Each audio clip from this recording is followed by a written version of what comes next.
Sou grato ao Senhor por nos permitir estarmos juntos nessa manhã e juntos contemplarmos a paz do Senhor. Como o irmão Paulo citou nessa manhã, de fato, é um baita encorajamento e ao mesmo tempo há um grande temor e tremor no nosso coração quando o Senhor nos encoraja a falar dele.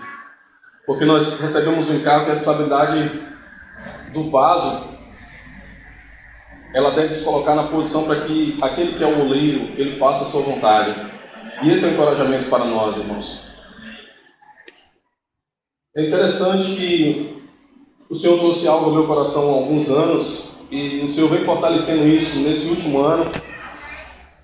E eu fui encorajado ali em um tempo de comunhão com o irmão Alan, falar sobre o assunto que o Senhor trouxe ao meu coração nesse tempo. E é interessante, irmãos, que eu quero começar, antes de ler o texto, fazer uma analogia de uma mudança. Penso que todos nós, em algum momento, já mudamos de casa, mudamos de endereço e até mesmo de cidade. E por muitas vezes chegamos naquela casa ali nova e há muitas coisas a ser feitas. Ajuste a ser feito, a pintura a ser feita, a estrutura de ventilação a ser feita, cozinha, quartos, adaptações. E aí nós vamos fazendo isso no primeiro momento. E as coisas vão se ajustando ali, e ali fica um lugar habitável. E nós entramos para aquela casa, fechamos a porta, agradecemos o Senhor por estarmos naquele lugar. Só que, se olharmos com bastante cuidado, e as mulheres são bem detalhistas para isso, elas vão perceber que há sempre algo a ser feito naquele lugar. E por muitas vezes, nós entramos nos lugares para morarmos na nossa casa física, eu falo de casa física, e esquecemos que vamos precisar de algum momento da nossa história fazermos manutenção naquela casa.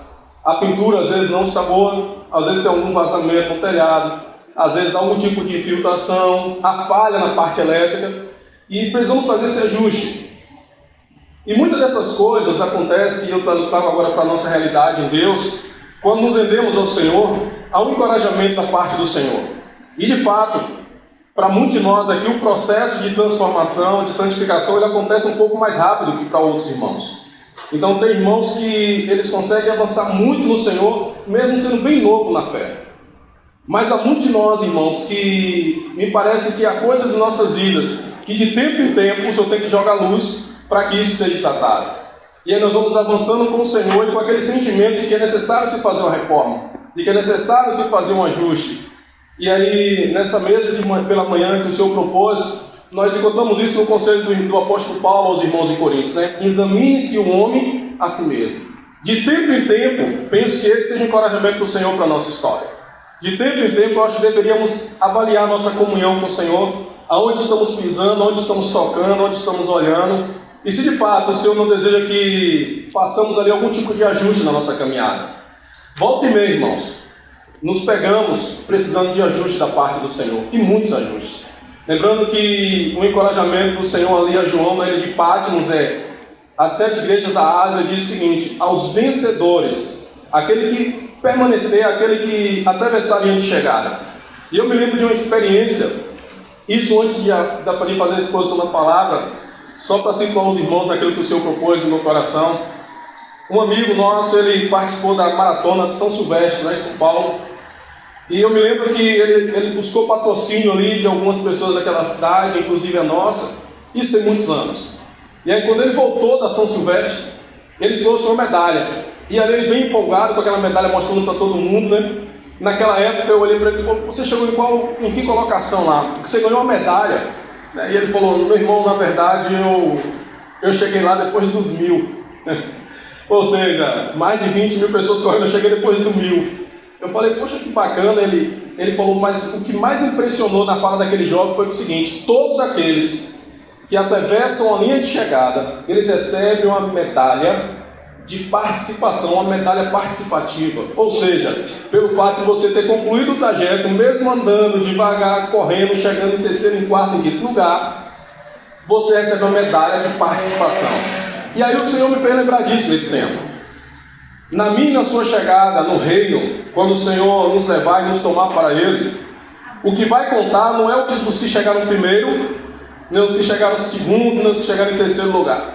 Não é o que teve alta performance, mas são aqueles que conseguiram chegar. Meu irmão, isso é precioso demais. Porque nós entramos em um terreno que não precisamos competir com nós mesmos. Nós precisamos entender que a nossa luta de fato não é contra o nosso irmão, não é contra a pessoa que está ao nosso lado, não é contra nenhum tipo de instituição, não. A nossa luta é uma luta de resistência, de permanecermos até o fim. Irmão, isso é maravilhoso demais. Isso é um baita de encorajamento para nós na caminhada. Não é se vamos ganhar uma medalha por termos chegado em primeiro, segundo ou terceiro lugar, mas de fato nós receberemos uma medalha por termos chegado. Isso é glorioso demais para nós. Isso é maravilhoso, irmãos. Isso mostra que vale a pena o sentido da corrida. Então, naquele mesmo lugar que Paulo chegou, que Abraão chegou, que Marcos, que Lucas, que Pedro, nós vamos chegar, queridos. Isso nos encoraja para permanecermos até o fim. Por isso que ele diz, aqueles que permanecer até o fim. Então, um encorajamento para mim e para você nesta manhã, nós permanecermos até o fim. Só que durante essa jornada, nós vamos perceber que precisa ser feito alguns ajustes. E é exatamente isso que o Senhor vem queimado no meu coração nos últimos anos. Eu conversava com minha esposa e disse, olha, aquilo que o Senhor tocou no meu coração já resolveu comigo. Se eu não abrir a boca para falar com mais ninguém, o Senhor já tratou muito comigo nesse assunto. O Senhor já está tratando comigo, já está cumprindo o que Ele propôs. Mas não somos egoístas e precisamos repartir aquilo que o Senhor trouxe ao nosso coração. Irmãos, abra comigo a palavra, por favor. Em 2 Reis, capítulo 18. Capítulo 18, versículo 20.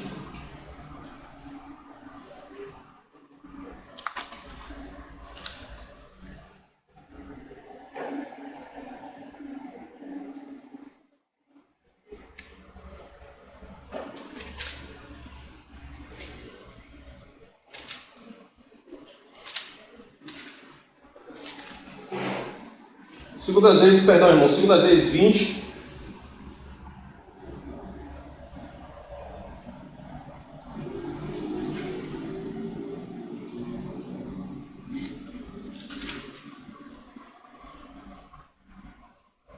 Segundas Reis, capítulo 20, do verso 1 em diante. Por esse tempo, Ezequias ficou doente e estava para morrer.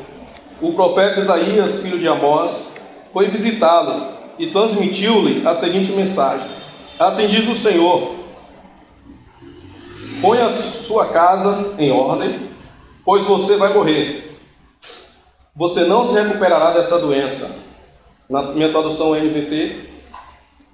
Quando Ezequias ouviu isso, virou o rosto para a parede e orou ao Senhor: Senhor, lembra-te de mim, pois sempre te servi com fidelidade e devoção, e de como sempre fiz o que é certo aos teus olhos. Depois o rei chorou amargamente. Então, antes que Isaías deixasse o pátio intermediário, recebeu essa mensagem do Senhor: volte a Ezequias, líder do meu povo, e lhe diga: assim diz o Senhor, o Deus dos seus antepassados, Davi: ouvi a sua oração e vi as suas lágrimas, e vou curá-la.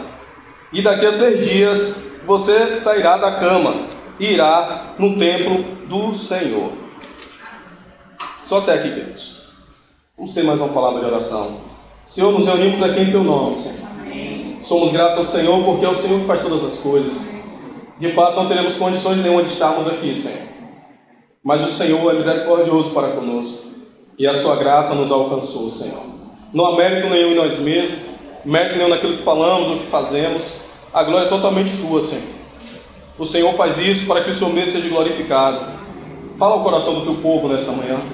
Fala aos nossos corações, Senhor. Que possamos ter uma vida de quebrantamento diante do Senhor, uma vida de arrependimento diante do Senhor, para que o avivamento proposto pelo Senhor, ele comece a queimar e arder nos nossos corações. Somos gratos ao Senhor por esse tempo, no nome do Senhor Jesus. Amém e amém. O livro de Romanos, capítulo 15, a história que nós lemos, a história do rei Ezequias, é uma história muito conhecida, e talvez é muito mais conhecida pelo fato de ele ter ganho ali mais 15 anos de vida. Isso é muito encorajador para nós. Uma oração nos daria 15 anos de vida a mais. Mas quando olhamos o apóstolo Paulo escrevendo aos irmãos em Roma, em Romanos capítulo 15, verso 4, ele diz: porque tudo que foi escrito para o nosso ensino foi escrito. Toda vez que fazemos menção da palavra, seja do Antigo ou Novo Testamento, o Senhor tem um propósito nisso. O Senhor deseja trazer com clareza algo ao meu e ao seu coração. E muitas vezes aquilo que o Senhor ativa no meio e no seu coração, não é da forma que o Senhor ativou no coração do irmão que está do seu lado. E é muito como isso. Eu quero lembrar aqui de uma experiência na Assembleia, com alguns irmãos aqui. E uma das experiências é com o irmão ali, que eu perguntei o nome, irmão Eric. É isso aí, esse nome bonito mesmo. Tá bom? É esse nome mesmo. E eu me lembro que os irmãos vieram ruminar o tempo que passaram ali com o irmão Mac. E o irmão, ele citou algo bem interessante. E aquilo ali fez queimar o meu coração. E os irmãos vão entender por quê. Porque ele disse que toda vez que ouvimos algo do Senhor, o encorajamento do Senhor é para que tornemos aquilo em prática, mesmo que seja uma coisa por vez. Irmãos, você não sabe como isso foi importante para mim, meu irmão. Olha que interessante, irmãos. Olha como nós temos participação no corpo de Cristo. Como você é importante quando você abre a boca para compartilhar. Eu gosto muito da expressão do irmão Paulo. Quando ele diz isso, irmãos, falem. Ele chega na comunhão lá entre os irmãos. As irmãs estão queimando ali para falar. Então há um encorajamento para que todos falem naquela reunião. Então aquele irmão compartilhava. Eu voltei para casa entendendo que não é o quanto você ouve da palavra. Não é o quanto de conhecimento teórico você tem da palavra, mas é se aquele conhecimento tornou algo empírico, através da minha e da sua experiência com Deus. Se aquilo que você ouviu, do tudo que eu ouvi, do tudo que nós ouvimos, coloquemos em prática, em etapa. Então aquilo que o Senhor tem despejado e falado ao nosso coração, de tudo que o Senhor tem falado, existe realidade que é urgente para mim e para a sua vida. E todos nós sabemos as áreas que o Senhor precisa tocar e que o Senhor tem tocado. Para muitos irmãos, o Senhor já falou de uma forma escancarada que ele precisa parar de se prostituir. Para outros irmãos, o Senhor já falou de uma forma escancarada que ele tem que parar de roubar. Para outros irmãos, o Senhor falou coisa muito menor. Você tem que parar de tratar assim o seu irmão, sua esposa, seu filho. Então o Senhor, por muitas vezes, Ele vai falando conosco de uma forma diferente da forma que Ele trata o nosso irmão. Isso é maravilhoso para nós, irmãos. Então eu fui encorajado pela vida do irmão ali, a entender que na minha vida não é o quanto eu ouço, mas o que eu consigo colocar em prática depois de eu ter ouvido algo do Senhor. E o Senhor sempre vai tratar contigo nesse ponto, querido. Não é o quanto você vai ouvir aqui nesta manhã, é o quanto que você ouviu aqui nesta manhã, aquilo que o Senhor falou com você, falou comigo, e eu vou tornar aquilo realidade na minha vida. Porque nós falamos muito sobre realidade. Nós falamos muito sobre o Senhor ter liberdade no nosso meio. Então é exatamente isso que o Senhor deseja ativar no meu e no seu coração. E é importante isso, irmãos, porque quando olhamos aquele centurião lá diante do Senhor Jesus, aquele homem que cuidava de 100 militares, de 100 soldados, e ele tinha um dos seus servos doente. Quando ele chega diante do Senhor, o Senhor se dispõe a ir na casa dele. Quando o Senhor vira para ir na casa dele, ele diz: não, Senhor, não precisa. Se o Senhor mandar uma, quantas palavras foram, irmão? Ele não pediu se o Senhor mandar uma frase, né? Se o Senhor mandar uma palavra, o meu servo ficará curado. Sabe o que ele está dizendo? O Senhor, eu sei quem o Senhor é. O Senhor só precisa falar uma palavra.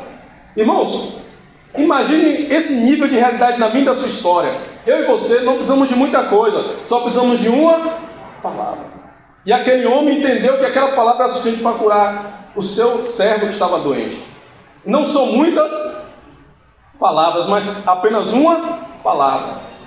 E aí nós olhamos que essa palavra deve ser o Logos, a revelação de Deus ali da nossa história.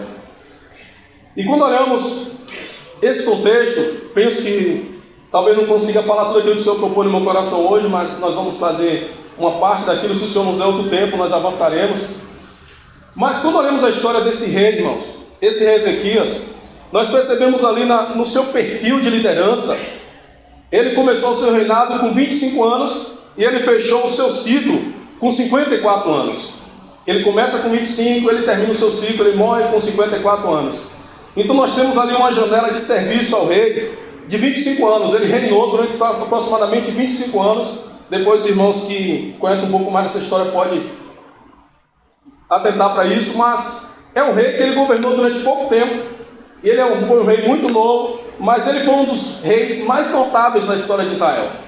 Quando você olha a história do rei dos reis, ele foi o 13º rei a governar Israel. Quando você olha o perfil de liderança daquele homem, é um perfil admirável. No mínimo admirável e encorajador para nós que amamos o Senhor. Ele começa com a grande reforma.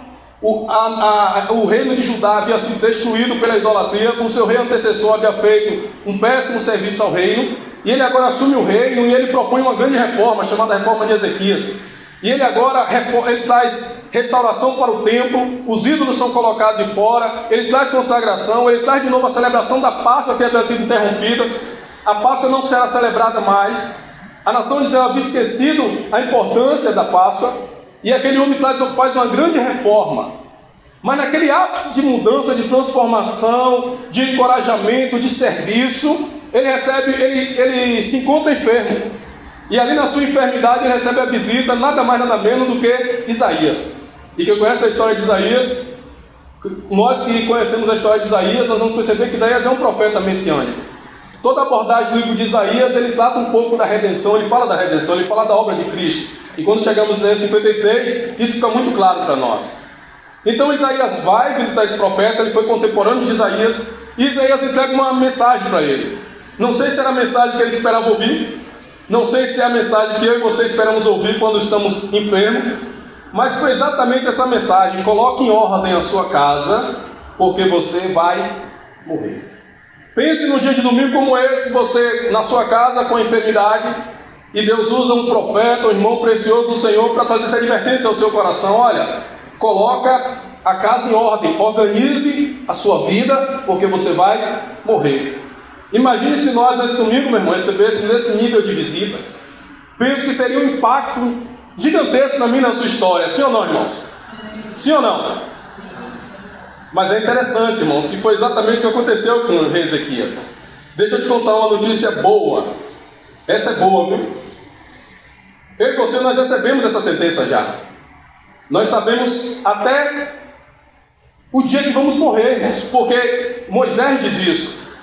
Ele não escreveu no Salmo 90, ele diz o quê? O dia da vida do homem é muito breve, ele passa como vento. Tiago também vai dizer sobre isso, que é o ciclo da vida humana na terra hoje. Ele fala que seria 70 anos. Passando disso seria o quê?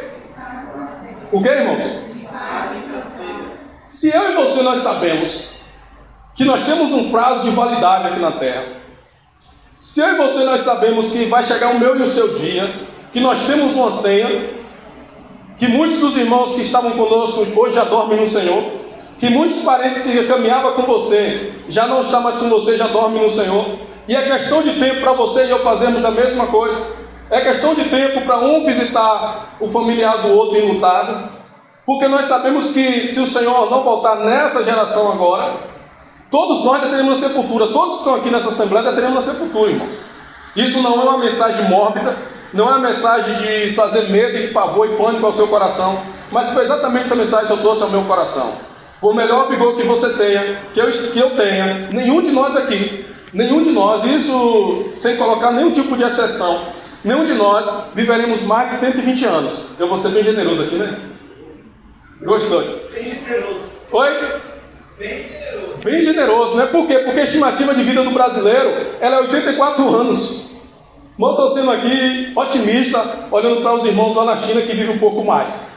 O que eu quero dizer, irmãos, é que por melhor esforço que eu e você faça, por melhor performance que eu e você faça, se o Senhor não voltar nessa geração, nós desceremos à sepultura. Então, esse profeta, Isaías, que visitou Ezequias, essa mensagem foi escrita para aquele profeta naquela época, mas como é a palavra de Deus e é revelada, ela hoje faz sentido para mim e para você que estamos sentados aqui nessa assembleia, sim ou não? Sim. Faz ou não faz sentido? Então nós já sabemos que um dia nós desceremos na sepultura. Se já sabemos isso, qual seria o segundo encorajamento que esse texto nos traz? A mensagem do profeta foi: você vai morrer. Mas antes que você morra, você precisa colocar algumas coisas em ordem na sua história. E é esse encorajamento que eu quero trazer para os irmãos essa manhã. Foi exatamente isso que o Senhor trouxe ao meu coração nesses dias. Carlos, coloca algumas coisas em ordem na sua história. Existem muitas coisas, como eu citei falando da reforma, irmãos. Existem muitas áreas de nossas vidas que de fato precisa de uma reforma, precisa que volte para as ordens. Eu vou contar uma experiência, irmãos. Essa experiência foi marcante para mim e me ajudou muito. Estava em uma conferência e aquele lugar de reunião estava tão cheio que eu fiquei do lado de fora, não tinha nem lugar para sentar. E o irmão era muito conhecido. E aquele irmão ali, ele é irmão de seminário, irmão muito conhecido, precioso para mim. E ele ministrando lá bem empolgado. Ele citou o exemplo da viúva de Naim. Os irmãos lembram a história da viúva de Naim? O esposo morreu e ela ficou endividado. E para pagar a dívida, os filhos seriam levados como escravos. Os irmãos conhecem essa história. E aquela mulher foi até o profeta para pedir auxílio, pedir socorro. E aquele profeta o ajudou. Deixa eu dizer uma coisa para você.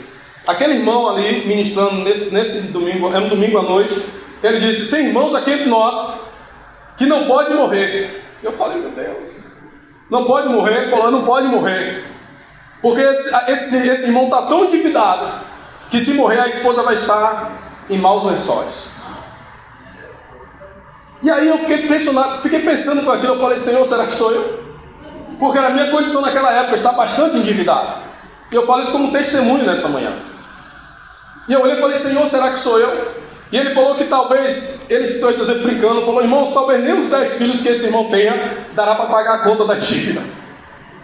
E aquilo ali foi bastante assustador para mim. Então ele falou: irmãos, organize a sua história. O Senhor te dá tempo aqui para que você organize a sua vida. Para que você trate coisas que estão claras para você. Que o Senhor já disse: resolva isso. Trate isso na sua história. Resolva isso na sua vida. Eu estou te dando tempo para que você resolva isso. Então tem coisas, irmãos, que o Senhor nos dá tempo para resolvermos. Talvez eu e você esteja aqui e está dizendo: eu estou te dando tempo para você tratar com isso. E eu falo isso, irmãos, porque o Senhor já está tratando comigo exatamente nisso. E olha, irmãos, que encorajamento. Eu voltei para casa pensando naquilo. Eu falei: Senhor, se eu morrer hoje, como vai ficar a situação da minha família? Como vai ficar a situação da minha esposa, Senhor? Porque às vezes eu e você não pensamos nisso, irmãos. Vivemos uma vida crendo no infinito, crendo que jamais desceremos na sepultura, e vivemos de qualquer jeito, e geramos problema para o outro, e geramos problema para a família, para filhos. Irmãos, eu me lembro de uma passagem, uma história, um pastor contando que o esposo morreu, e a casa estava financiada, a casa estava hipotecada, ela não sabia. Havia empréstimo no nome da esposa, ela não sabia. Desculpa tocar nesses pontos aqui. Ela não sabia. E quando ele morreu, a bomba explodiu em cima daquela mulher. Ela ficou em depressão, porque não tinha estrutura para lidar com aquilo. O que eu quero trazer para os irmãos essa manhã é que aquilo que o irmão falou: coloque em ordem a sua casa. Aquela mulher tinha que colocar em ordem, porque o esposo havia morrido, ela tinha que lidar com aquela questão financeira. E aquilo para mim foi tão importante, irmãos, que eu voltei para casa e comecei a rever minha vida financeira. Irmãos, me ajudou naquela época. Apenas uma. Quantas palavras? Uma palavra, irmãos. Eu só precisei, irmão Paulo, daquela palavra naquela noite. E eu voltei para casa e falei: Senhor, o Senhor está falando comigo. Creio que o Senhor deve ter falado com mais irmãos, que tinha alguns devedores ali também. Mas naquela época ficou claro para mim que o Senhor estava tratando comigo ali. E eu voltei para casa, nem dormi direito à noite, irmãos. E eu falei: meu Senhor, tem misericórdia. Me dê mais um tempo aí para eu resolver isso. Me dê mais talvez uns dias aí. Eu comecei a resolver, irmão. Graças a Deus, hoje eu posso morrer em paz. Amém. Amém, irmão. Também te amo, irmão. Em nome do Senhor Jesus. Obrigado, irmão. Eu peço por esse morrer em paz e amém dos irmãos, dizendo: assim seja. Morre logo. Né, irmão? Assim seja, irmão, né, irmão Ricardo? Amém, irmão. Eu entendo que os irmãos me amam também. Amém. Amém, glória a Deus, irmão. Irmãos, o que eu quero dizer, irmãos, é que eu e você precisamos apenas de uma palavra. Não são muitas palavras, são uma palavra. E aí, irmãos, aquele homem, aquele grande rei, ele estava no auge da sua história. E aqui eu fiz uma continha simples. Quando ele recebeu essa mensagem, ele tinha 39 anos. Ele começou com 25, morreu com 54, ele tinha 39 anos. Irmãos, quem aqui tem 39 anos?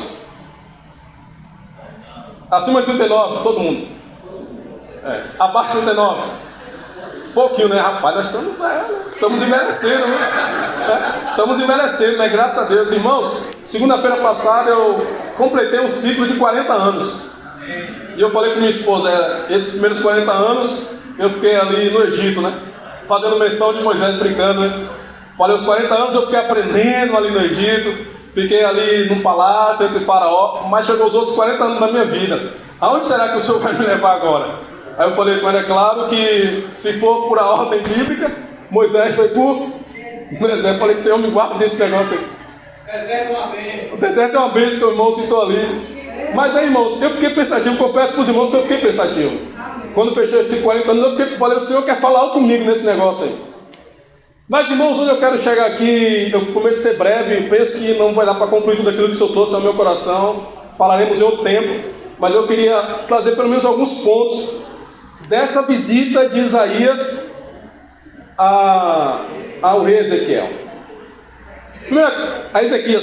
Ezequias. Primeira coisa que eu destaco aqui, irmãos, é que a vida do homem ela é finita. Ela não é infinita aqui na terra. Ela é infinita porque avançaremos a eternidade com o Senhor. Mas aqui na terra ela é finita, ela tem um prazo. E guarde isso, o meu e seu relógio cronológico, o Cronos, está passando. Se você e eu aproveita bem o dia ou não, é problema seu e meu. Se nós valorizamos o nosso tempo, sim ou não, é problema meu e seu. Esse tempo não para. A coisa mais importante que você tem nesse ciclo que o Senhor te deu é o tempo, chamado tempo. Eclesiastes vai dizer muito sobre isso, Salomão vai dizer muito sobre isso. Valorize seu tempo. Aí quando a Bíblia diz, o apóstolo Paulo escrevendo aos irmãos, diz assim, que o Senhor nos ensine a remir o tempo. Esse encorajamento ali de remir o tempo, a expressão não é que o Senhor vai nos dar mais tempo ou menos tempo, é que você e eu aprenda a remir, a aproveitar o tempo que o Senhor tem nos dado da forma adequada. Se você está trabalhando, desfrute do seu trabalho no Senhor. Se você está casado, desfrute do seu casamento no Senhor. Se você está empreendendo, empreenda no Senhor. Desfrute disso no Senhor, sabendo que o seu relógio cronológico está passando e rápido. Ontem eu era uma criança jogando bola. Tem muito tempo isso, né? Mas o que eu quero dizer, irmãos, é que o meu e o seu tempo passa. Se olharmos no espelho, as marcas do tempo, elas ficam claras para muitos de nós. E aquele que está novinho, não dê risada, porque sua vez vai chegar também. Né? Vai chegar a sua vez. Se chegar, né, como o moço lá, se chegar. Então assim, o tempo, irmãos, ele é muito claro. E é algo interessante, que ele é imparcial. As mesmas 24 horas que Paulo tinha, eu e você nós temos. As mesmas 24 horas que Estevão, aquele jovem de 16, 17 anos que morreu apedrejado, tinha, eu e você nós temos. Então a minha e a sua vida aqui na terra é finita. Esse é o primeiro ponto que eu quero destacar com os irmãos aqui nesta manhã. A nossa vida, ela tem um ciclo, e esse ciclo se fecha. Segunda coisa aqui é que, assim como a enfermidade vem para o ímpio, ela também vem para aqueles que servem o Senhor. Eu e você não estamos isentos, podemos orar como o irmão Atimani, ele ensina ali sobre aspectos práticos da vida cristã, que devemos rejeitar a doença quando ela não vem do Senhor, devemos repreender em nome do Senhor quando entendemos que ela não vem do Senhor. Mas o Senhor, ele é Senhor de todas as coisas, ele governa sobre todas as coisas. Há um nível de realidade nisso na nossa história. Então, nós somos finitos, eu e você nós temos um tempo, um ciclo aqui na terra. Por isso que nós somos feitos para servir, irmão. Servir a quem, irmão? Servir quem, irmão? Para servir a Deus? E como é que o Senhor nos faz enxergar esse serviço? Servir os nossos irmãos. Aquele que me ama, obedece os meus mandamentos, e o Pai o honrará. Aquele que me ama, ele também ama o próximo como a si mesmo. Então o maior encorajamento é, se você quer me servir, comece a servir o outro. Através do seu serviço ao outro, você demonstra um coração quebrantado, um coração de servo, um coração que me ama. Não existe amar a Deus sem servir ao outro. Não existe amar a Deus sem servir o próximo. Não existe amar a Deus sem se compadecer daquele que sofre. Não existe. Essa é a condição. Ame o próximo, são os mandamentos com promessa. Ame o próximo, é o que o Senhor diz. Ame o próximo a ti mesmo, naquela conversa ali com aquele jovem. E quem é meu próximo? É aquele que está mais perto de você. A pessoa que está mais perto de você é o seu próximo. Todo dia o Senhor vai colocar próximo perto de você. Esse é o seu próximo. Quem é o meu próximo, Senhor? É aquele que está perto de você, que o Senhor coloca do seu lado, que o Senhor traz para perto de você. Esse é o seu próximo. Então nós temos um baita de um encargo aqui na nossa história, né, irmão? Que o Senhor nos ajude nisso. Amém. E aquele profeta, aquele rei, ao receber essa sentença, irmãos, ele não se conformou. Ele entendia que ele era jovem demais, 39 anos, um garoto ainda. Ele sabia que era novo demais, ele não queria receber aquilo. O coração dele não ficou alegre para receber aquilo. E ele fez menção de toda a experiência que ele tinha com Deus. E ele trouxe na sua oração ali, virada para a parede, mostrando para Deus: Senhor, eu fui teu servo. Senhor, eu sou aquele Ezequias lá, que trouxe a reforma no templo. Eu sou aquele, Senhor, que trouxe o povo de volta à adoração. O povo havia saído, eu trouxe de volta. Eu sou aquele que te servia, que consagrava, que santifiquei o altar do Senhor, eu sou aquele. E aí o Senhor, irmãos, faz algo interessante na vida daquele homem. Antes que o profeta Isaías, lembre-se, o profeta Isaías está com a missão messiânica ali, fazendo aplicação para o nosso tempo. Antes que ele saísse da parte externa do palácio, coisa muito rápida, irmãos. Que oração rápida é essa? Rápida demais, né, irmão? Antes que ele saísse do palácio, não é nem da cidade, do pátio do palácio, a Bíblia diz, irmãos, que o Senhor visitou Isaías e falou: Isaías, fala com ele que ele não vai morrer mais não. Penso que Isaías talvez tivesse ter pensado: Senhor, ele morre ou não morre? Ele vai morrer ou não morrer? O Senhor mandou falar com ele agora que ele ia morrer. Ele vai morrer ou não vai morrer, Senhor? Morre ou não morre? Decida aí, Senhor. Né? Abrindo um parênteses aqui, né? Uma colocação minha. Então ele volta novamente assim: ó, rapaz, eu falei com você deixando que você ia morrer.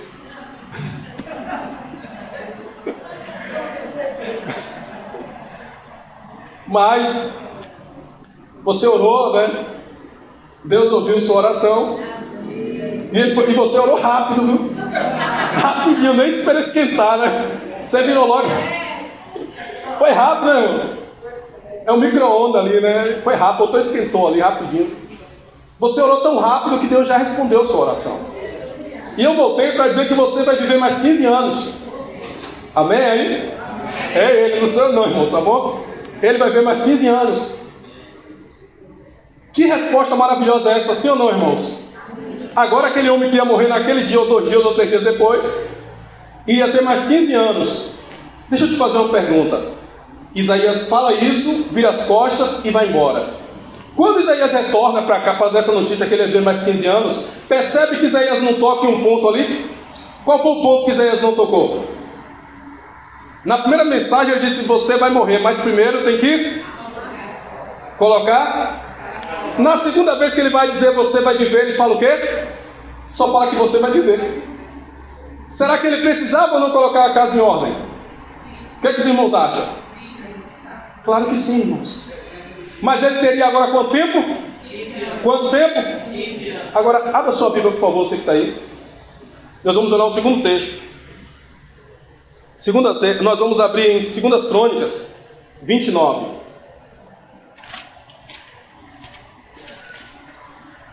Aleluia! 29, perdão, irmãos, 32.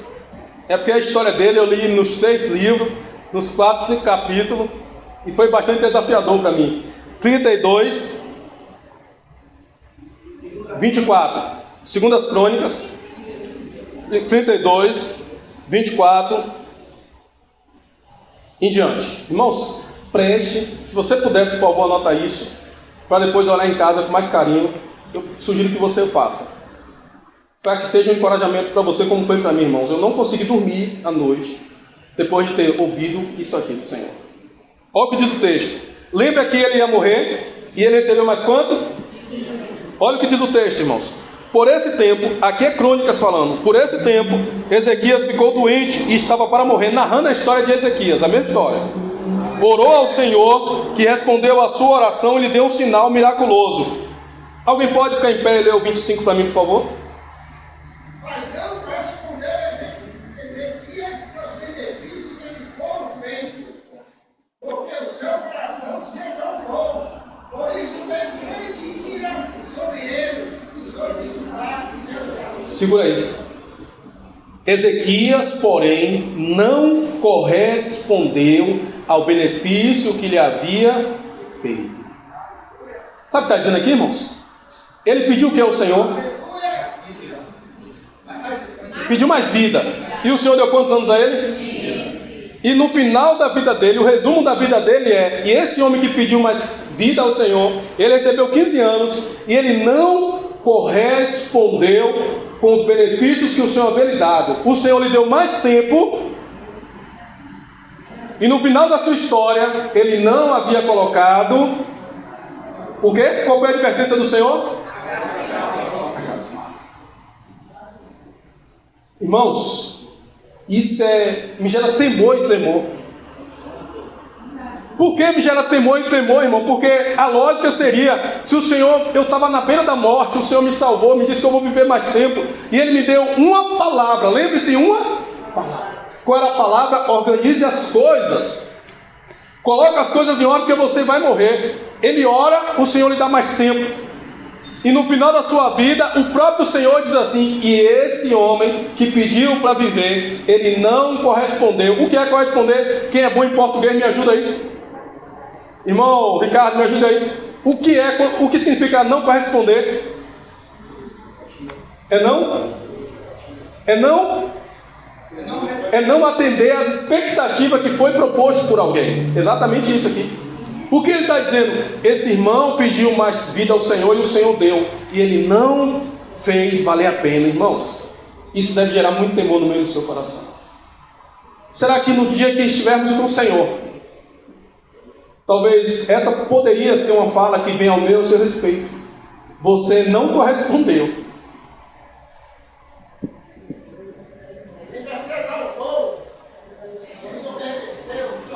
Desobedeceu. Você não correspondeu com os benefícios que você recebeu. Irmãos, imagine, na nossa perspectiva de visão, nós somos como aquela igreja da Ásia Menor. Eu estou rico, estou abastado, não preciso de nada. Mas na visão de Deus, você é cego, miserável e nu. O problema não é ter esse diagnóstico. O problema é avançarmos durante a nossa história toda desse jeito. E pedimos ao Senhor para nos curar, pedimos ao Senhor para abrir as portas, pedimos ao Senhor para que Ele faça intervenção na nossa história. Mas chega um dia o Senhor diz assim: você não correspondeu com os benefícios que foi te dado. Irmãos, quanto de nós nessa manhã recebemos benefícios do Senhor incontáveis, riquezas incontáveis do Senhor aqui? Quantos receberam aqui do Senhor? Quantos nós recebemos aqui? Todos nós recebemos, irmãos. Dádivas, bênçãos, benefícios do Senhor incontáveis. No mínimo, irmão, gera uma expectativa no mundo espiritual. Não por gerar em nós, mas porque o Senhor, Ele visita o meio do seu coração. E esse homem, irmãos, ele não correspondeu com o benefício que havia recebido. Aí um dia vai estar um grupo de pessoas diante do Senhor. Eu queria que você mergulhasse nesse cenário comigo nessa manhã, irmãos.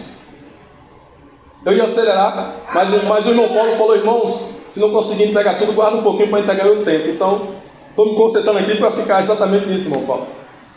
Irmãos, haverá um grupo de pessoas que vai estar diante do Senhor naquele dia. E o Senhor vai olhar para aquelas pessoas e dizer: aparta-te de mim que eu não... Quem são esse grupo de pessoas que o Senhor vai dizer: aparta de mim que eu não te conheço? Os irmãos sabem? Eu sei. Ele só diz as características dessas pessoas, ele não diz quem são. E qual é a primeira característica dessas pessoas?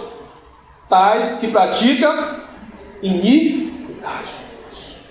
Esse grupo de pessoas, aí aquelas pessoas vão olhar para ele e dizer novamente: eu preguei em teu nome. Como assim?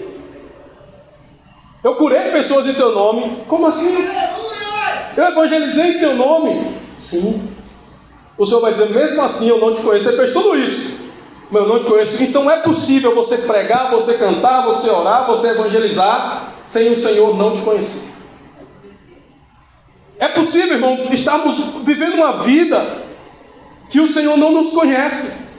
Por quê, irmão? Porque o Senhor não trata conosco no velho homem. Lembra do que o Senhor disse para Nicodemos? E nós falamos sobre isso lá na nossa comunhão né, irmão Ricardo? Nossa comunhão lá na quarta-feira na casa da irmã Simone. Exatamente isso. O Senhor, irmão, não tem como tratar, remendar ou melhorar o velho homem. Não tem como. O velho homem tem que morrer. É irretratável o velho homem, irmão. O Senhor só trata com o novo homem. E esse novo homem, ele vai passar pelo processo de cruz. E nesse processo de cruz, a primeira condição é: negue-se. E quando eu não entendo isso, eu vou viver, como o irmão citou aqui nesta manhã, mal acabado. O irmão citou nessa manhã esse termo. Ou seja, eu vou andando de... Claro, irmão, o Senhor, Ele deseja operar muitas coisas na minha e na sua história. Mas o Senhor, quando Ele olha para mim e para você, Ele deseja ver uma geração que foi lavada e remida pelo sangue do Cordeiro. E que após ter isso como clareza, Ele agora diz: Senhor, agora sim, Senhor, se eu quero seguir o Senhor, eu tenho que negar. Essa é a primeira condição do Evangelho, irmãos. Se alguém, qualquer pessoa, quiser vir após, negue-se. Então o Senhor me dá prazo e te dá prazo, não para outra coisa, é para entrarmos nesse processo de todos os dias negar a nós mesmos um pouquinho de cada vez. Percebeu uma única palavra?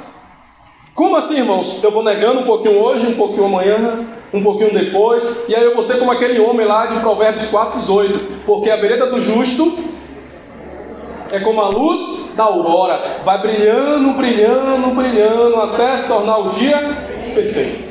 Enquanto estávamos vindo hoje, irmão, para a Assembleia aqui, para esse lugar de comunhão, meu filho olhou e viu a lua, encontrou a lua no céu. Esperto, ele olhou assim e ele falou: pai, estou vendo a lua de dia. Eu falei: pai, às vezes nós vamos encontrar a lua de dia. Aí ele falou: por quê? Porque, pai, às vezes o sol, ele nasce antes que a lua complete o ciclo, ou que a terra faça o ciclo de 24 horas de girar sobre a terra. Então o sol, não entendo muito de geografia, mas foi o que me ensinaram na escola. Se estiver errado, eu vou voltar lá para minha professora lá, que me ensinou isso aos 13 anos.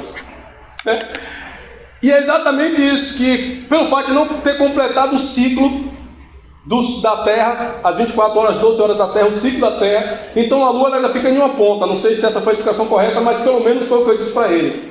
Então o sol vai estar de um lado e a lua vai estar no outro, já sumindo. Só que o sol, ele tem luz própria, ele brilha. A lua não. A lua, ela reflete a luz do sol. Sabe o que eu disse para ele? Pai, o sol é tão forte que quando ele nasce, ele ofusca o brilho da lua.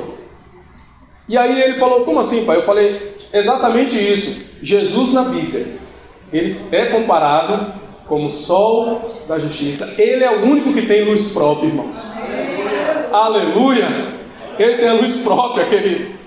Ou seja, eu brincava com meu filho um dia e falei assim: desliguei o farol do carro enquanto dirigíamos à noite. Eu falei: olha que escuridão, que trevas. Eu liguei o farol novamente, agora olha a luz. Aí eu falei: de dia você precisa usar farol? Não. Por quê? Porque o sol clareia do dia. E eu falei exatamente assim que o Senhor deseja fazer conosco. Enquanto andamos em escuridão, como diz Provérbios 4,19, 4,18 diz que é o caminho do justo, é como a luz da aurora que vai brilhando, brilhando, até se tornar o dia perfeito. Veja o 19 que diz: mas o caminho do ímpio é como escuridão, ele cai e nem sabe aonde caiu. Sabe o que ele está dizendo, irmãos? Que aquele que caminha em Cristo, ainda que ele tropece, ainda que ele falhe, tem o sol da justiça, tem a luz do Senhor para conduzi-lo. Mas o ímpio, ele anda em escuridão profunda, ele tropeça e nem sabe onde tropeçou, ele cai e nem sabe onde caiu. Agora a pergunta é, irmãos, nós somos do dia, amém por isso? Amém. Nós somos da luz, nós somos conduzidos por Ele. Então o desejo do coração de Deus é que a nossa salvação seja uma salvação progressiva. Avancemos um pouquinho mais cada dia. Amém. Cada dia, irmãos, avançar um pouquinho mais. Eu brincava esse dia com meu filho, irmãos. E eu vou avançar aqui para terminar esse primeiro ciclo. Se eu permitir, nós vamos falar do segundo. Eu falava com meu filho exatamente isso. Falei: filho. E ele perguntando, irmãos, como é que ele... Irmãos, 7 anos. Perguntando: pai, como é que eu vou descobrir uma mulher para casar? Eu falei assim: foi essa pergunta? Eu falei: meu Deus, onde é que você está vendo isso, filhote? 7 anos. Aí eu tenho que chamar uns irmãos que têm filha da mesma idade e começar a orar juntos já para esse propósito. Irmão tem filho de 7 anos, 8 anos, a gente vamos botar junto para orar aqui para o Senhor achar um caminho no coração desses dois aí quando crescer. E aí ele falando, aí Rose, minha esposa, tentou falar algo ali. Não, meu filho, é porque ali. Eu falei: não, é que a pessoa encontra alguém e diz: ó, você é muito especial, o Senhor traz luz ao coração daquela pessoa. E aí termina que eles olham para o outro e dizem: ah, é você. O outro diz: é você. Não, é você. Não, foi Deus, sou eu. E aí daqui a pouco estão casados ali, cheio de filho, né? Na verdade, irmãos, não é o Senhor que escolhe uma pessoa por outra. Na verdade, o Senhor nos dá sabedoria para que as escolhas sejam feitas da forma correta. E aí, onde eu quero chegar aqui, irmãos, é que assim, ó, assim como meu filho fez essa pergunta para mim, né? Como é que nós conseguimos encontrar uma pessoa certa? Literalmente ele falando, né? Depois que ele crescer, eu vou trazer mais luz ao coração dele sobre isso, né? Mas assim, o que eu quero dizer, irmãos, é que na minha e na sua caminhada com o Senhor, Ele vai exatamente fazendo, te dando sabedoria, discernimento, trazendo luz, para que eu e você caminhemos em luz, não em escuridão. E à medida que os nossos pecados vêm à tona, como se olharmos uma parede como essa aqui que está bem pintada, você vai perceber que com o tempo as marcas ficam. Ali tem algumas coisas que ficam marcadas na parede, mas é natural. Mas quando você joga a luz, você vê a marca. O que é que o irmão vai fazer aqui? Pegar uma mão de tinta e jogar naquele lugar. Amém? Amém. Mas se eu não consigo, aqui está tudo escuro, eu não consigo ver a imperfeição naquela parede. Sabe o que o Senhor traz ao meu coração, querido? Não é que somos perfeitos, de maneira nenhuma. Somos imperfeitos, temos a velha natureza, ainda caminhamos sobre essa terra com o homem natural, com o homem caído entre nós, temos essa luta diária, mas hoje nós conseguimos enxergar. Hoje nós precisamos enxergar porque estamos na luz. Se andarmos na luz como Ele está, nós temos comunhão uns com os outros. E o seu sangue nos purifica de todo o pecado. Então o sangue dele vai nos ajustando nessa caminhada, irmão. Nós vamos indo em perfeição e vamos nos ajustando. Agora, aquele homem pediu mais 15 anos, irmãos. Eu prometo aqui não gastar muito tempo dos irmãos nesse sentido. Mas ele não correspondeu, irmão, com o benefício que ele recebeu. Vamos ler o desfecho aqui, para, se o Senhor permitir, no próximo tempo, a gente falar sobre 3 coisas que o Senhor deseja que eu e você façamos uma correção na nossa história enquanto estivermos aqui nessa terra. Vamos ver o final dessa história no próprio livro de 2 Crônicas 32, no verso 26 em diante. Então Ezequias se humilhou e se arrependeu de seu orgulho, como também os habitantes de Jerusalém. Com isso, a ira do Senhor não caiu sobre ele durante a vida de Ezequias. Guarde isso, irmãos. A ira do Senhor não caiu sobre quem? Sobre ele, enquanto ele estava em vida. Vamos ver o final dessa história. Ezequias era muito rico e próspero. Construiu depósito para guardar prata, ouro, pedras preciosas, especiarias, escudo e outros objetos de valor que lhe pertencia. Também construiu armazéns para guardar cereais, vinho, azeite, e fez muitos estábulos para o gado, currais para a ovelha. Construiu cidades, adquiriu muitos rebanhos de gado, pois o Senhor lhe deu grande grandeza e riqueza. Bloqueou a fonte, criou um aqueduto entre Gion, trouxe água por túnel para o lado oeste da cidade de Davi. Esse túnel, irmão, existe até o dia de hoje. Lembra lá naquele tanque de Siloé, aonde um paralítico estava lá? Aquele tanque ali, irmãos, foi uma obra desse rei Ezequias. Na reconstrução de Jerusalém, na reforma, eles perceberam que aquilo ali tinha muitos anos. E quando foram datar aquela história ali, foram perceber que caía exatamente com um projeto construído por Ezequias. Naquela época, o Egito era a maior potência, o Egito havia caído. A Síria se tornou a maior potência na época. Só que aí Deus foi lá e desbaratinou e destruiu a Síria na pessoa do rei Senaqueribe, através da oração de Ezequias. E agora, o reino de Ezequias desfruta de paz, longevidade. E ele pede a Deus, o Senhor acrescenta anos de vida sobre ele. Era um homem muito próspero, onde ele tocava virava ouro. Era um homem expert em engenharia, ele sabia tudo de engenharia. Trouxe água encanada, irmão, naquela época. Água encanada através de túneis cavados sobre a terra, de uma região muito longe. Alguns irmãos entendem que vem uma parte do Nilo. Águas que eram as águas puras naquela época. Era um homem extremamente inteligente. Mas, irmãos, fez muitos estábulos, construiu cidades, adquiriu muitos rebanhos e gado, pois o Senhor lhe dera grande riqueza, bloqueou a água. Agora, olha o verso 31. No entanto, quando chegaram representantes da Babilônia para perguntar sobre os acontecimentos extraordinários que havia ocorrido na terra, Deus se afastou de Ezequias para testá-lo e para ver o que havia no seu coração. Aquele homem próspero diante do Senhor, ele recebe uma visita. E essa visita, irmãos, foi o princípio da ruína na história daquele homem. Por que, Carlos? Foi um irmão que se salvou diante do Senhor, a gente entende isso. É um irmão que ele dormiu com seus pais, mas o legado que ele deixou não foi um legado tão positivo referente à estrutura familiar. E vamos falar nisso, se eu permitir, em outro tempo. Agora, irmãos, percebe que aquele homem havia, através do entendimento da comunhão que ele tinha com Deus, orado, intercedido. Se você voltar no capítulo anterior, você vai perceber lá no 30 em diante, que a Síria havia cercado Jerusalém, havia cercado o reino do norte. E aquele homem agora ora o Senhor, e o Senhor desbaratina e destrói todo o exército sírio. Agora, não tinha mais inimigo naquela região à altura. E um dia ele recebe a visita do príncipe da Babilônia. Guarde isso, irmãos. Ele recebe a visita do príncipe da Babilônia. O que significa Babilônia na Bíblia, irmãos? Confusão. A grande meretriz, a Babilônia, é a grande confusão. Babilônia, grande confusão.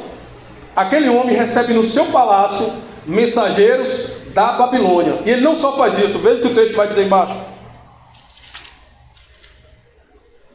No entanto, quando chegaram representantes da Babilônia para perguntar sobre os acontecimentos extraordinários que havia acontecido na terra, Deus se afastou dele para ver o que estava no seu coração. Deus se afastou para ver o que tinha no seu coração. Agora vamos ver. Abra comigo, volta comigo lá, irmãos, para olharmos essa visita desses reis, e eu termino aqui, desse príncipe da Babilônia. 2 Reis 18, capítulo 18. Eu costumo dizer que quando está em três etapas da Bíblia, assim, é testificação.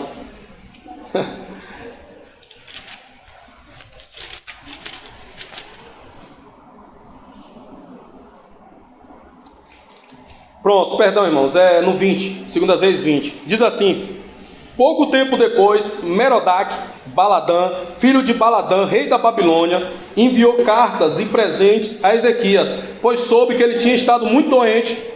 Ezequias recebeu o mensageiro da Babilônia e lhe mostrou tudo. Se você está com a caneta aí, anote na sua Bíblia. Tudo. Irmãos, o que tinha de um rei cristão, um rei que conhecia o Senhor, abrir o seu palácio e mostrar tudo para uma, se não a segunda maior potência na época, chamada Babilônia. Irmãos, e aí eu queria encorajar os irmãos, vamos ver o final do texto, eu queria fechar com uma fala.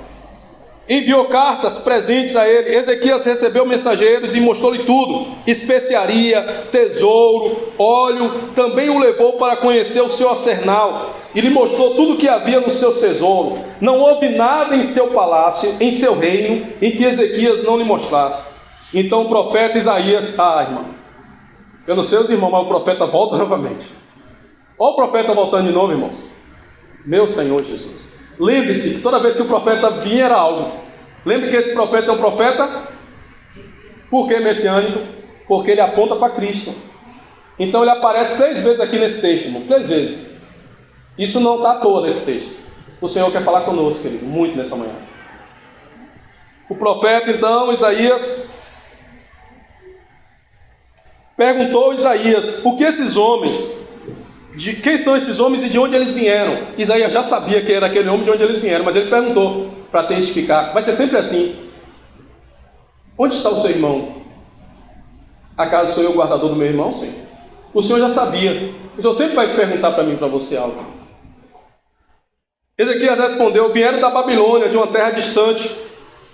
O que viram em seu palácio? Perguntou Isaías, a terceira visita de Isaías. O que viram em seu palácio? Viram tudo. Tudo. Isso é uma péssima estratégia de guerra, não é, Ricardo? Nem o rei, irmão, abre seu palácio para mostrar tudo, irmão. E às vezes você abre a sua vida para contar tudo para o ímpio. E às vezes eu abro meu coração para conversar coisas da minha comunhão com Deus para quem não conhece o Senhor.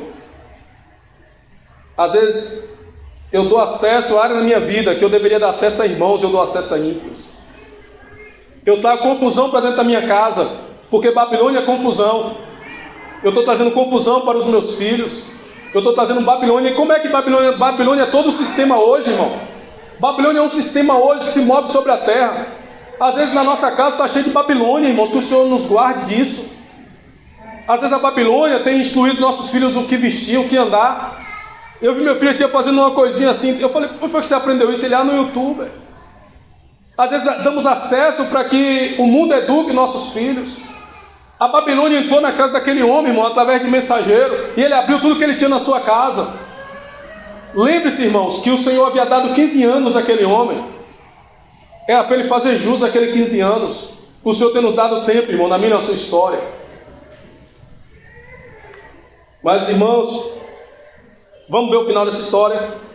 Então Isaías disse a Ezequias: ouça, irmãos, ouça a mensagem do Senhor. A primeira mensagem é que ele ia morrer, correto? A segunda mensagem é que ele ia viver. E a terceira mensagem? Vamos fechar nessa terceira mensagem. Ouça a mensagem do Senhor. Está chegando o dia em que tudo em seu palácio, todos os tesouros que os seus antepassados acumularam até agora, será levado para a Babilônia. Sabe esse que você recebeu aqui na sua casa? Eles vão vir, vão levar tudo que você tem. Não é assim que a Babilônia quer fazer com meus filhos, com seus filhos? Com o casamento, com as finanças, como gastar o dinheiro, educar você financeiramente para que você estoure todo o seu orçamento, todo o meu orçamento. Não é assim, irmãos? É ou não é, irmãos? Ou será que só acontece isso lá em Camaçari? Hein, irmãos? Nós estamos sendo educados, irmão, em um mundo caído. Estamos sendo instruídos pelo mundo caído. A Babilônia, irmãos, de fato, ela tem entrado na nossa casa. O Senhor diz: aparta dele, povo meu. Lembra lá no Apocalipse? Na grande meretriz? Se aparta dela, povo meu. Lembra da advertência disso? Se afasta dessa Babilônia, povo meu. O apóstolo Paulo escrevendo também, né, aos irmãos, ele fala sobre isso. Se afaste dela, povo meu, a Babilônia. Vamos ver o desfecho, irmão? Então disse Ezequias: eles vão entrar no seu palácio, levar os seus tesouros. O que você acumulou será levado para a Babilônia. Guarde agora o final desse texto, irmão. Não ficará coisa alguma, diz o Senhor. Até mesmo algum dos seus descendentes serão levados para o exílio, e eles se tornarão eunuco. Sabe, os seus filhos, eles serão eunucos na Babilônia. Eles serão castrados na Babilônia. A Babilônia vai matar a fertilidade dos seus filhos. Eles não produzirão mais. Eunuco espiritual fala daquele que não produz mais para o Senhor. A Babilônia quer castrar os seus filhos para que eles não tenham força de orar, para que ele não tenha força de ter comunhão na palavra, para que ele não queira estar entre os irmãos, para que ele ame o mundo. Sabe que porque você abriu sua casa para a Babilônia, ela vai fazer exatamente isso. Vai cativar os seus filhos, levar seus filhos como cativo. Nós estamos vendo uma realidade diferente do nosso tempo hoje, irmãos. Quantas crianças nós temos no nosso meio que desejariam ter comunhão com o Senhor? Mas sabe tudo sobre youtuber, sabe tudo sobre influencer, sabe tudo sobre futebol, sabe tudo sobre tanta coisa, irmão. E você pergunta o versículo, às vezes nossos filhos não sabem mais. Deixa eu finalizar, irmãos, e você vai ver como era o coração de fato de Ezequias, irmãos. Olha o final do texto. Ezequias disse a Isaías: a mensagem do Senhor que veio nesse dia é muito boa. Concordou com a mensagem do Senhor. Agora olha o desfecho. Ele diz: a mensagem do Senhor é muito boa, pois o rei pensava, pelo menos haverá paz e segurança na minha vida. E eu encerro aqui, irmãos. Um profeta chega na minha casa e diz assim: os seus filhos vão ser levados como eunuco. O seu reino vai ser destruído. A idolatria vai voltar para esse povo. Esse povo será destruído. E ele olhou e falou: quando vai acontecer isso? Não, você não vai ser no seu tempo, vai ser no tempo dos seus filhos. Então está tudo bem, graças a Deus por isso, aleluia. Não vai ser no meu tempo. Esse era o coração de Ezequias. A Bíblia diz que o Senhor se afastou dele para ver o que tinha no seu, e foi exatamente isso que o Senhor encontrou no coração dele. Irmãos, eu falo isso com muito temor nessa manhã diante do Senhor aqui. Eu não queria falar sobre isso, irmão. Eu não queria trazer isso que o Senhor trouxe ao meu coração. Mas durante muito tempo o Senhor vem queimar isso no meu coração. Carlos, põe em ordem a sua casa. Organiza a sua casa, Carlos. Organiza a sua vida. Organiza a sua comunhão. Organiza a sua vida de oração. Organiza a sua vida familiar. Organize suas finanças. Se você tem dificuldade, chama o irmão para te ajudar com isso. Organize a sua vida, porque vai chegar um dia que eu vou chamar você. Se você estiver organizado ou não, você vai assim mesmo. Irmãos, o Senhor está nos dando tempo, querido. Qual o propósito de eu e você estarmos aqui? Qual o propósito de nos reunirmos todos os domingos? Se não para o Senhor nos dar uma, lembra disso?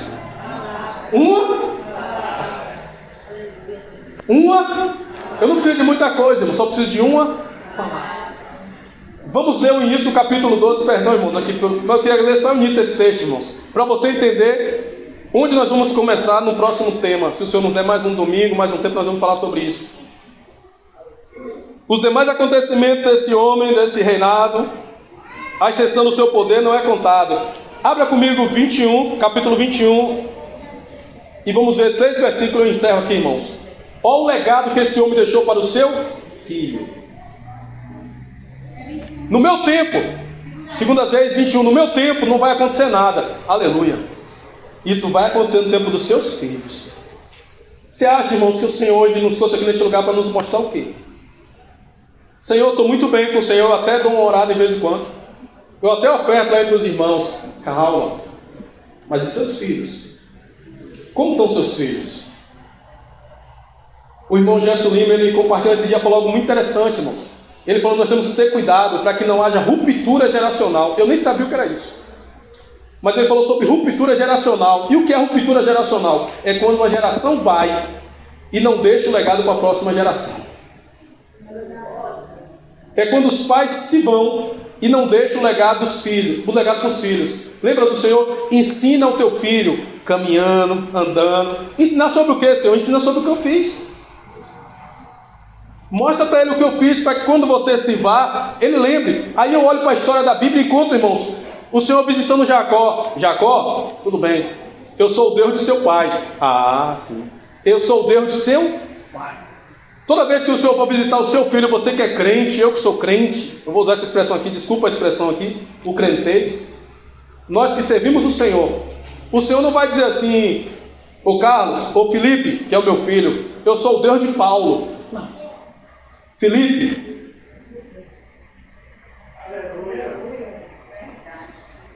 eu sou o Deus do seu pai Carlos. Será que o Senhor hoje pode me visitar o meu filho e falar isso para ele? Será que o Senhor hoje pode visitar o seu filho e falar isso para ele? Olha, eu sou o Deus do seu pai. Como, Senhor, se meu pai mente? Como, Senhor, se meu pai faz isso? Como, Senhor, se é o Deus do meu pai? Eu não quero esse Deus do meu pai. Irmão, às vezes nós, irmão, somos o maior empecilho para que os nossos filhos sejam salvos. Às vezes nós geramos dano no corpo de Cristo, irmãos. Começando dentro da nossa casa, porque não damos testemunho na nossa casa. E aí, irmãos, eu sou o Deus de Jacó, eu sou o Deus de Abraão, seu pai. Quando Deus vai visitar Isaac, eu sou o Deus do seu pai. Quando vai visitar José, eu sou o Deus do seu pai. E hoje, irmãos, Felipe, Sofia, eu sou Deus, mas talvez não seja Deus dos seus pais, porque eles estavam confortáveis, eles não se consagravam. Não havia consagração na vida deles. Eles gastavam o seu tempo em tantas coisas. A prioridade dele era tantas coisas. Era o trabalho, era a empresa, era tanta coisa. Era a academia, era o shopping, era muita coisa. Ele não tinha tempo para mim. Então eu sou Deus lá, tá bom, eu sou Deus de Jacó, eu sou Deus de Marcos lá, eu sou Deus de Elias, mas não sou o Deus do seu pai. Como, irmãos? Se a vida cristã é uma vida de testemunho local. Você, irmãos, eu ouvi algo esses dias que eu parei de ler, irmãos.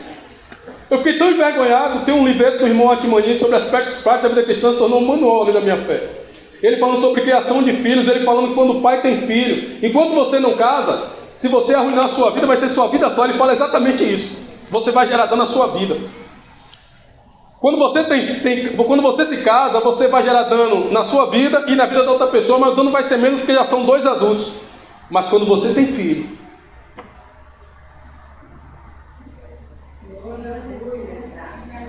você pode destruir a vida dos seus filhos. Você é responsável pela vida dos seus filhos. Ele falou: pai, consagre as suas vidas pelo amor dos seus filhos. Consagre a sua vida por amor aos seus filhos.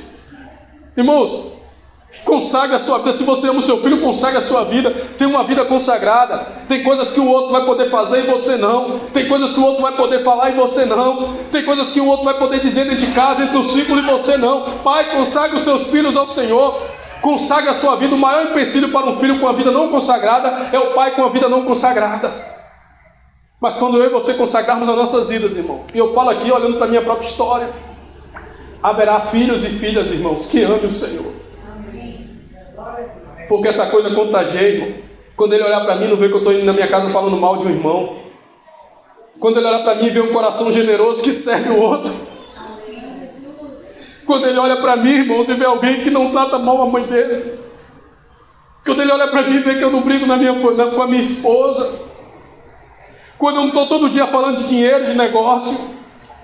Irmão, haverá um dia que nós estaremos diante do Senhor e o Senhor está nos dando tempo, irmão, para corrigirmos coisas na nossa história. Não sei, irmão, porque o Senhor falou isso comigo. Talvez seja muito pontual com a minha própria vida, mas eu não podia deixar de não trazer essa alerta ao coração dos irmãos nessa manhã. E aqui, irmãos, eu quero encerrar com o que aconteceu com o filho daquele homem.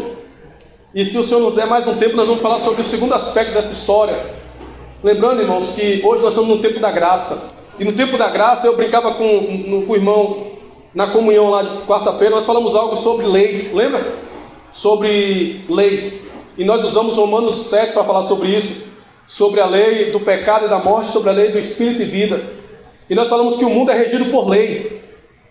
Existe uma lei do pecado que só pode ser vencida com a segunda lei, que é a lei do espírito e vida. Você não vence pecado porque você quer vencer pecado. Você quer fazer o bem, mas você não faz porque existe uma lei que opera na sua vida, na sua carne, na sua natureza. Você quer ser um bom pai, mas você não é, porque existe uma lei que opera na minha e na sua vida. Então qual é o segredo? O segredo é se render àquele que tem a lei do espírito e vida. E ele te liberta da lei do pecado e da morte. Só ele faz isso. Uma lei, numa audiência assim, uma lei sobrepõe outra lei. Um juiz não ouve o eu acho. Um juiz não decide eu acho. Ele decide com base na lei. Você consegue provar na lei? Então vamos ouvir. Eu quero fechar aqui, irmãos. E há um encorajamento do Senhor para mim e para você nesta manhã, irmãos. Nós estamos no tempo da graça. Há um favor do Senhor na minha e na sua vida. O Senhor deseja que voltemos para nossas casas hoje apenas com uma. Quem lembra? Uma palavra, irmão. Guarde isso, irmão. Uma palavra, irmão. Não precisa muita coisa. De tudo que eu falei aqui, se o Senhor falar com você apenas uma, faz muito sentido para mim e para você. Apenas uma palavra. E aí, irmãos, capítulo 21. Manassés tinha 12 anos quando começou a reinar. E reinou em Jerusalém por 55 anos. Lembre-se que o seu pai reinou quantos anos em Jerusalém? 54. Perdão, 29 anos o pai dele reinou. O pai dele reinou 29 anos. Ele reinou o dobro do pai. Ou seja, o bem, irmãos, na terra, em uma terra caída como essa, ele dura pouco tempo. Mas o mal, ele pode gerar um dano irreversível. O bem que você faz para alguém, ele é esquecido na mesma hora. Mas o mal, isso perdura no coração das pessoas. Você fere o irmão, pede perdão. Você faz o bem para o irmão e nem lembra. Mas você fere o irmão e pede perdão. Às vezes ele tem dificuldade de perdoar. Irmão, não posso perdoar. Foi muito duro isso. Onde eu quero chegar, irmãos? É que aquele jovem reinou 50... Quantos anos? Capítulo 21, 55 anos. Sua mãe se chamava Efziba. Manassés fez o que era mal aos olhos do Senhor e seguiu as práticas detestáveis das nações vizinhas que o Senhor havia expulsado. Ele reconstruiu os santuários idólatras que seu pai Ezequias havia destruído, construiu altares a Baal e ergueu poste ídolos a Zafera. Acabe, rei de Israel, havia feito. Também se curvou diante de todos os astros dos céus e se prostrou culto a ele. Construiu altares na Babilônia. Esse era o filho de Ezequias, aquele que a maldição viria sobre ele. Templos que o Senhor havia dito para não fazer. Nos 2 pátios do templo, Manassés também sacrificou seu filho no fogo.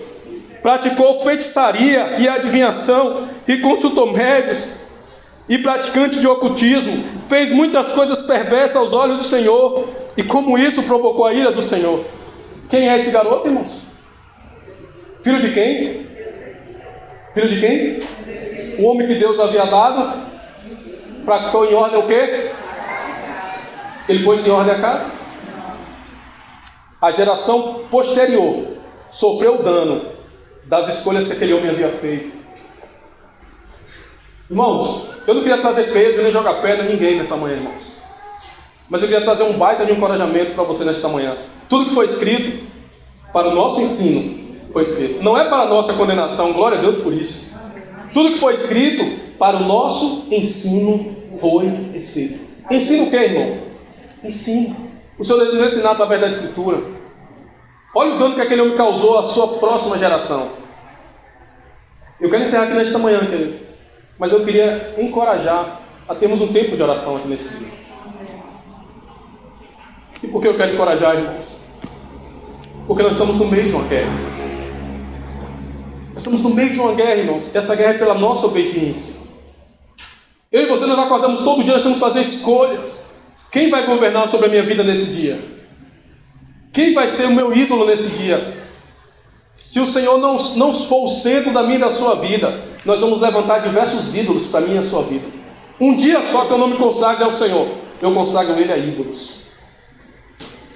Você vai ter a oportunidade de hoje acordarmos amanhã e escolhermos quem vamos consagrar nossas vidas. E no final das nossas vidas, o que vai sobrar vai ser um resumo de quem nós dedicamos mais tempo. Aquele que dedicamos mais tempo é a pessoa que teve mais importância nas nossas vidas. E aí, irmão, nós olhamos para a nossa própria história e pedimos: Senhor, nos ajude. Eu queria orar com você nesta manhã, juntos, vamos orar, irmãos. Eu não sei, irmãos, mas eu estou sentindo uma forte batalha, irmãos, na minha própria vida com Deus, na vida dos meus filhos, na minha casa, irmãos. Algo que eu jamais imaginei, irmãos, que eu pudesse viver guerras espirituais de todo lado. Esses dias, irmãos, eu peguei o meu corpo, irmãos, olhando para a minha mão, olhando para o meu corpo, fazendo algo que eu não queria fazer, e eu olhei assim e falei: Senhor, eu não quero. Coisa simples, irmãos, um hábito, coisa simples que eu falei: eu não quero fazer isso. De repente eu olhava, e aí eu entendi, irmãos, que existe algo muito maior que governa o meu e o seu corpo se não consagrarmos as nossas vidas ao Senhor. Eu queria encorajar você nesta manhã, irmãos, não culpar, fazer culpa, porque quem faz isso é Satanás. Ele nos acusa de dia e de noite, mas nós temos um intercessor que habita em nós. E nessa manhã eu queria encorajar você, querido, a termos esse tempo de oração. Vamos orar pelo quê, Carlos? O que vamos orar nessa manhã? Talvez precisemos orar, querido, para que o Senhor ajude a nossa família, para que o Senhor ajude os nossos filhos, para que o Senhor abra os nossos olhos sobre tamanha realidade. Sabe, irmãos, quando eu olho o casamento de Ananias, às vezes nós temos que tomar cuidado, irmão, para não sermos como Ananias e Safira. Uma família toda destruída em uma tarde, irmãos. Eu nunca vi isso na história. Os dois serviam a Deus, irmãos. Os dois eram membros da igreja que havia começado ali em Éfeso, aquele fervor, aquela igreja preciosa. No tempo da perseguição, surgem dois irmãos que amam o Senhor, Ananias e Safira. Os irmãos estão entregando tudo, ofertando tudo. E aqueles irmãos são encorajados como casais que estão aqui nesta manhã, como talvez eu e você somos encorajados a servir o Senhor com as nossas finanças. E aqueles homens decidiram: vamos vender e vamos entregar isso no reino, amém, vamos lá, vamos fazer, o Senhor é conosco. E ele se levanta e faz isso: vamos lá propor. Mas quando vende, irmão, que pega o recurso ali, um olha para o outro e diz assim: não dá, vamos ficar com a metade desse negócio aqui. E a Bíblia diz que o primeiro vai, eu vou, depois você vai. Eles eram casados. E ele chega lá diante de Ananias, de Pedro. Rapaz, irmãos, o homem espiritual discerne todas as coisas. Pedro olha assim e diz assim: foi por esse valor que você vendeu? Talvez se ele se arrependesse, ele dissesse: não, de fato não foi isso. Ele podia saber que havia algo diferente naquela hora. Mas ele disse: de fato foi por isso. Tem certeza? Tenho. Você vai morrer. Por quê? Porque você não mentiste para mim, você mentiste para o Espírito Santo. Quem é o Espírito Santo? É aquele lá atrás que falou ao seu coração para você vender a propriedade. Não foi eu que mandei você vender coisa nenhuma. Lá atrás eu falei, o Espírito Santo de Deus falou ao seu coração para você fazer isso. Mas você não fez e você está querendo mentir para ele. Você se vira com ele. Aquele homem caiu morto ali na hora. Você não mentiste para mim, você mentiste ao Espírito Santo. Aí vem a mulher, irmãos, a família, percebeu? Que quando o marido falha, há uma tendência natural dele conduzir às vezes a esposa ao erro e conduzir os filhos ao abismo. Aquela mulher vem toda empolgada e entra também. Por quanto você me deu a propriedade, dando a oportunidade àquela mulher de se arrepender, vendi portanto, ele diz: tem certeza? Tenho. Você vai seguir o mesmo caminho do seu marido, que ainda está, o sangue dele está quentinho ainda e morreu agora. Por que você fizeste isso? Aí ele disse para a mulher: por que você deixaste Satanás encher o seu coração quando o Espírito Santo havia começado algo? Sabe o que ele está dizendo? O Senhor começa algo lindo na minha e na sua história, mas se não guardarmos o nosso coração, durante a caminhada, Satanás vai enchendo o meu e o seu coração de tantas coisas. Eu queria orar com você nesta manhã, querido. Eu queria orar com você para que juntos nesse tempo consagrasse a nossa família ao Senhor. Você pode orar daí onde você está, se você se sentir encorajado nessa manhã. Não é obrigatório, mas se você se sentir encorajado nessa manhã, eu queria que você apresentasse o nome da sua família ao Senhor. Seu esposo, seus filhos, sua família, colocasse debaixo do sangue, irmão. Eu conversava com o irmão Perivaldo, ele falou: Carlos, só tem uma forma de ajudarmos nossos filhos nesse tempo. É termos uma vida de oração constante pelos nossos filhos, porque existe uma ação maligna, intensa, para destruir as crianças nessa geração. Eu queria convidar você para orarmos nessa manhã. Se você sentir esse entendimento do Senhor, se o Senhor falou ao seu coração nessa área, nesse sentido, eu queria encorajar você, irmão. Não é obrigado, mas se você sentir esse encargo do Senhor aí no seu coração, tem que apresentar a sua família diante do Senhor nesta manhã. Senhor, nós nos reunimos aqui, Senhor. De fato, Senhor, reconhecemos que há muita fraqueza em nós, Senhor. Há fraqueza na nossa forma como consagramos o nosso tempo ao Senhor. Há fraqueza na forma como consagramos as nossas ofertas ao Senhor. E há fraqueza, Senhor, na forma como consagramos nossos filhos a Ti, Senhor. Senhor, pedimos que o Senhor tenha misericórdia de nós, Senhor. Assim como os anos daquele homem foi prorrogado, para que ele colocasse algo em ordem na sua história. Penso que o Senhor nesta manhã está nos dando tempo, Senhor, para colocarmos em ordem a nossa história com o Senhor, porque o tempo está se remindo, Senhor, e a qualquer momento o Senhor volta para buscar a Tua igreja. Nos ajuda a não sermos pegos e distraídos, Senhor, com tantas coisas, comendo, bebendo, casando, se dando-se em casamento, coisas que são naturais para nós, que são normais, que são lícitas, mas que têm ocupado grande espaço no nosso coração, Senhor. Senhor, nesse tempo nos falta consagração, Senhor. Nesse tempo nos falta dedicação profunda ao Senhor. Senhor, nos ajuda, Senhor, a definirmos quem somos no Senhor. É impossível, Senhor, servir a dois senhores, mas me parece que ao longo da nossa caminhada nós temos definido escolher vários senhores para a nossa história, e o Senhor seria mais um senhor dessa história. Na verdade, o Senhor deseja ser o único na nossa história. O chamamento de cada um aqui, Senhor, neste dia foi, Senhor: se você quiser seguir, negue-se a si mesmo, tome a minha cruz e siga-me. Há esse encorajamento para nós nessa manhã, Senhor. E às vezes nós estamos presos a tantas coisas, Senhor. E o Senhor está nos dizendo: tira a mão disso e segue-me. Larga isso e segue-me. Ó, igreja do Senhor, larga isso, tira a mão desse negócio e avança em direção a mim. Senhor, nos ajuda, Senhor, a termos tempo de consagração saudável para o Senhor. Nos ajuda, ajuda a nossa família, Senhor. Salva os nossos, Senhor. Salva os nossos filhos, Senhor. Salva a nossa família, Senhor.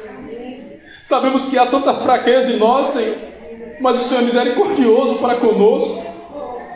Senhor, nos ajuda nesse tempo de tanta escuridão, Senhor. Nos ajuda nesse tempo de trevas, Senhor.